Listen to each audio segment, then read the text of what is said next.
Olá pessoal, tudo bem com vocês? Estamos aqui para mais um vídeo do nosso canal Resenha Teológica e no vídeo de hoje nós vamos falar sobre essa maravilha aqui, olha só.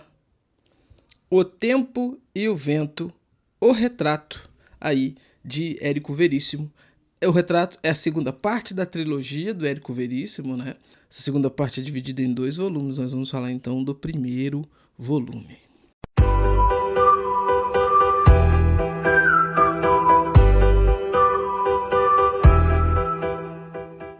Depois aí de aproximadamente 2 anos, eu retomei então a leitura de O Tempo e o Vento. E assim, eu não sei dizer por que eu demorei tanto. Na verdade sei, né? Na verdade foram os inúmeros compromissos, as inúmeras outras coisas que se tornaram aí prioridades, mas de forma nenhuma foi por algum demérito da obra ou por não ter gostado, muito pelo contrário. É aí uma das obras da literatura brasileira que eu mais gostei, que mais me prendeu ali, o primeiro volume. Tem um vídeo aí, né? Eu vou deixar um card em algum lugar aqui para vocês darem uma olhadinha, ou então na descrição aqui. Que, assim, primeiro volume, gente, é uma coisa fabulosa. O primeiro volume contou pra gente a história, então, da união das famílias Terra e Cambará, né? Sobretudo com 2 personagens principais ali, que é a Ana Terra, né? E depois o Capitão Rodrigo Cambará. Não que fossem um casal, né? Mas são dos 2 lados da família aí os personagens mais expressivos, né? Nós somos então situados ali no primeiro volume, na primeira parte, melhor dizendo, nessa formação da cidade fictícia de Santa Fé.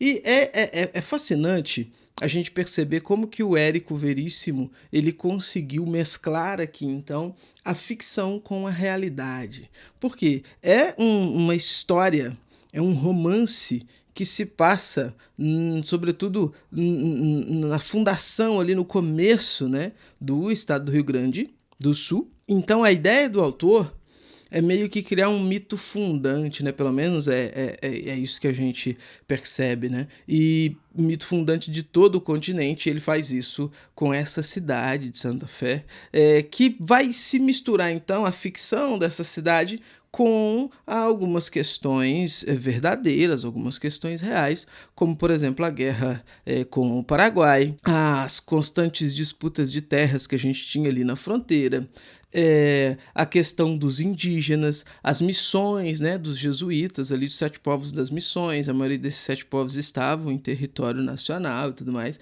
A gente vai ter, por exemplo, o personagem ali, o Pedro Cancioneiro, né, que é um personagem fantástico, fabuloso ali, que vai remeter então àquele mito, né, do Sepete Araju. Eu falei isso no primeiro vídeo também. Então, enfim, gente, é algo fascinante, é uma história fascinante. E o que a gente tem nesse segundo volume? A continuidade, então. Na primeira parte, a gente se despede, então, da Dona Bibiana e do Capitão Rodrigo, né, que são o casal, então, que é quando você tem, de fato, o Cambará chegando, que é o Capitão Rodrigo, e se unindo à Bibiana Terra, e vai formar, então, essa família Terra Cambará, que vão ser os que o Érico Veríssimo vai acompanhar durante o seu romance, né? Aqui nós temos o personagem principal se chama também Rodrigo Cambará, mas enquanto na primeira parte nós temos um Capitão Rodrigo Cambará, aqui nós vamos ter um Doutor Rodrigo Cambará, que é bisneto então do Capitão Rodrigo Cambará, mas da Dona Bibiana lá de trás.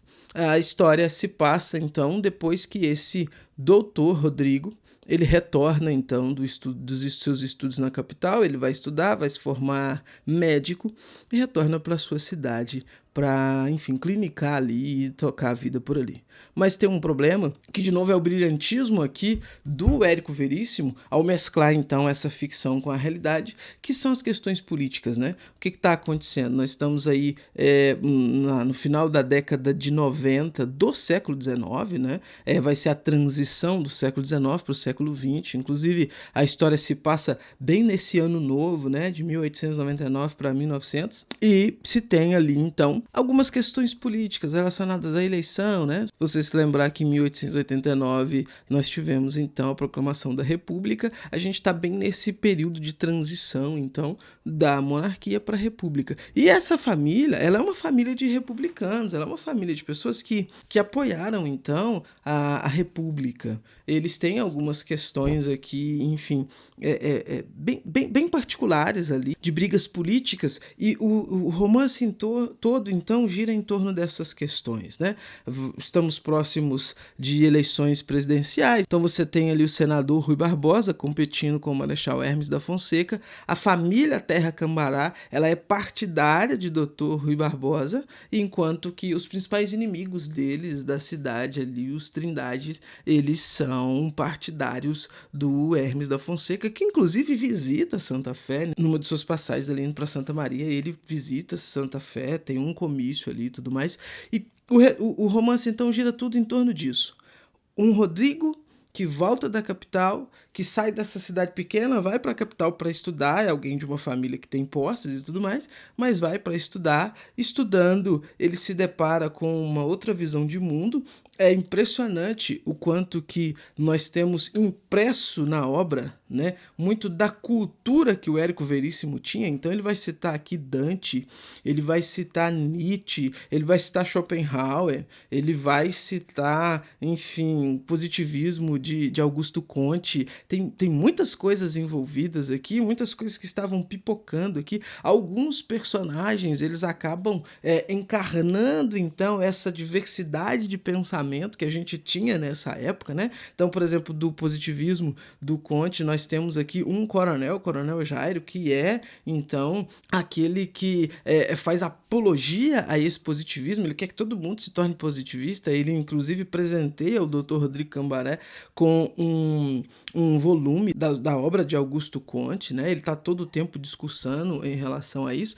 Você tem um espanhol aqui, um pintor, Pepe, que encarna totalmente a postura do revolucionário, do anarquista, né? Ele é aquele que ama a revolução e ama a revolução entendendo que a revolução é um fim em si mesmo. Então ele fala de jogar bombas, ele fala de fio da espada, ele fala de armas, ele fala dessa revolução violenta, mas ele mesmo se opõe a carregar armas, né? É um ateu, ele tem ódio da igreja, ele tem ódio do cristianismo no geral, das virtudes cristãs. Ele vai, por exemplo, criticar o Rodrigo Cambará pelo fato do Rodrigo Cambará ter vontade de exercer então a benevolência, a caridade cristã em meio às pessoas ali. Ele vai ser criticado por isso. Então, bem nessa encarnação desse revolucionário mesmo, que não crê em Deus, que não gosta do Estado, não gosta, enfim, do exército e tudo mais, mas tem uma crítica velada aqui, e poderia dizer que nem é tão velada assim, né?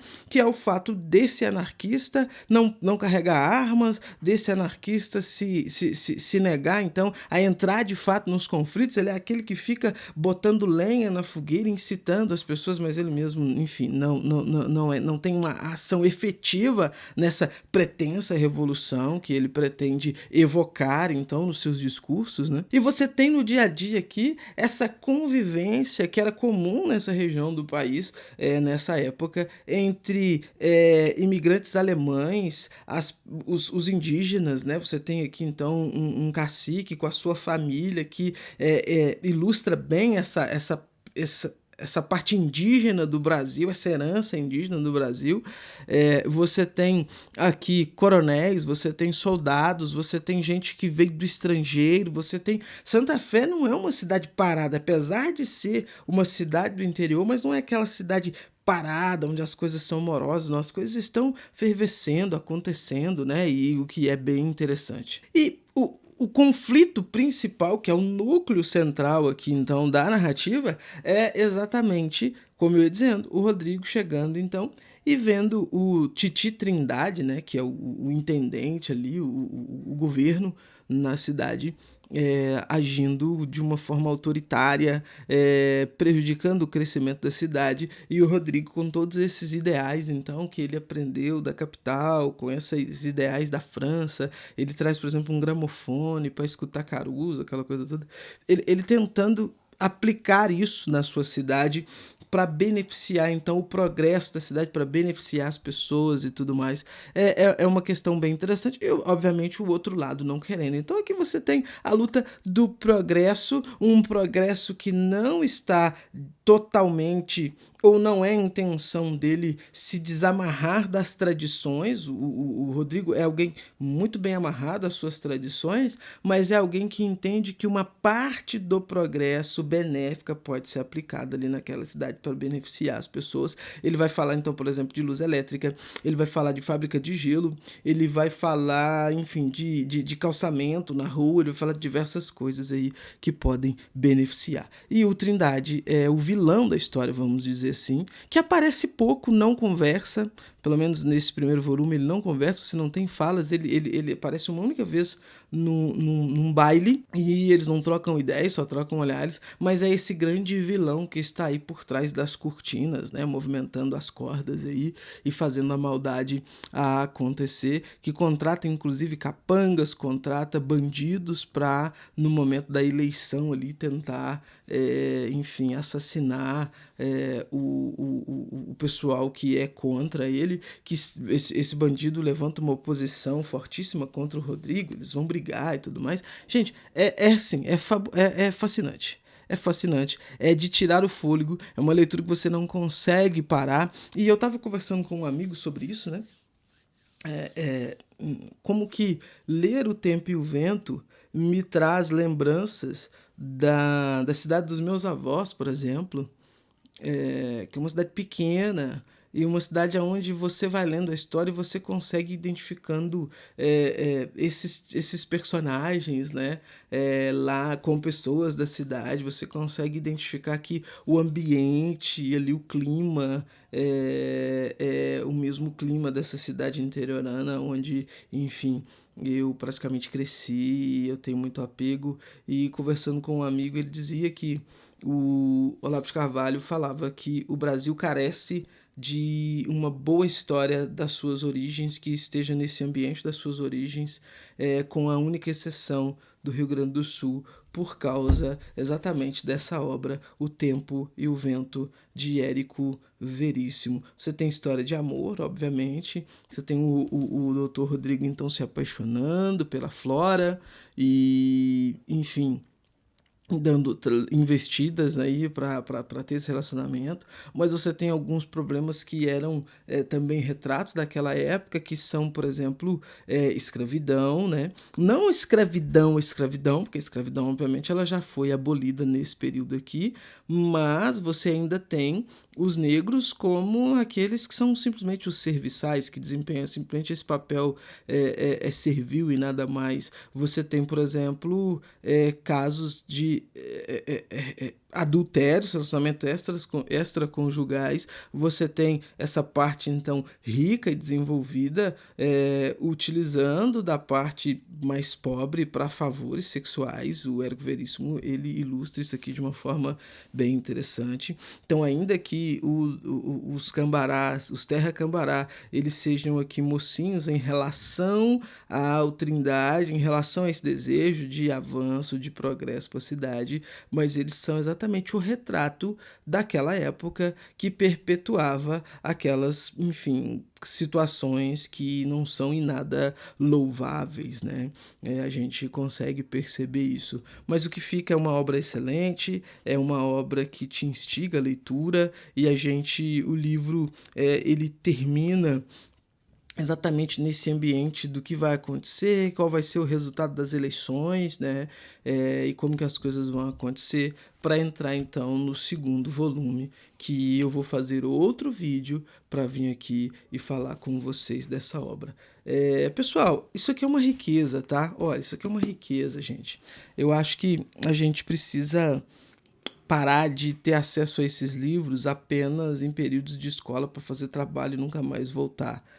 Isso aqui é uma riqueza cultural, é uma riqueza intelectual, é algo que nos conecta à história do nosso país e, enfim, acaba fazendo com que a gente desfrute de uma boa história, de uma história bem escrita. Eu recomendo bastante essa obra, não só para quem tá, eu preciso fazer um trabalho de escola, então deixa eu procurar saber o que vai acontecer. Não, leia, desfrute. É algo muito interessante, é algo muito bem escrito, é uma riqueza da nossa literatura. Como sempre, vou deixar o link na descrição desse vídeo. Você adquirindo pelo link que está na descrição desse vídeo, você contribui com o nosso canal para a gente continuar trazendo coisa boa aqui para você, trazendo literatura de qualidade para vocês aqui, e você não paga absolutamente nada a mais por isso. Não é inscrito no canal? Inscreva-se no canal, clica no sininho aí, ó, para ativar as notificações, cada vez que chegar vídeo novo, você ser avisado e, enfim, não perder nada do que a gente faz por aqui. E gostou? Curte o vídeo, curta aí o vídeo, compartilha o vídeo aí com seus amigos, tá? E, de novo, vou deixar o link para o primeiro vídeo para você acompanhar na sequência aí as minhas impressões todas desse volume.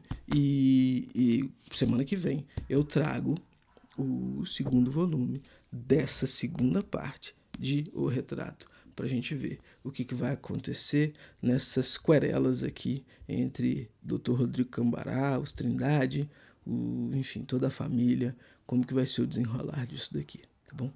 Tchau, até os próximos vídeos deste canal.